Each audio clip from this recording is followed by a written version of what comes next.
have to ask this question. This is from, let's see here, Raj Chatrani. And I assume this would be for Shashi, although Martin can have a crack at this too.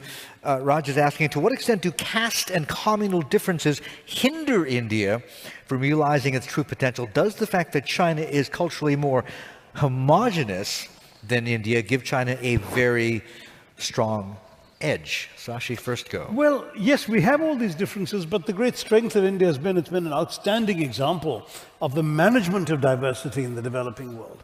The fact is, many societies have that diversity. As I said, the Africans look at us and they see many similarities. The question is, how do you manage that? Is it always going to be a source of conflict? When conflict erupts, are you able to diffuse the conflict effectively? And through our democracy and our system, we have been able to do that. I think one of the great unsung accomplishments of 70 years of Indian democracy, look back at articles in the 1950s and 60s predicting India's imminent disintegration. The London Times and places like that, Neville Maxwell, a big China fan, wrote articles saying this is going to be India's last election, he wrote in 1967. Well, there have been a dozen more since.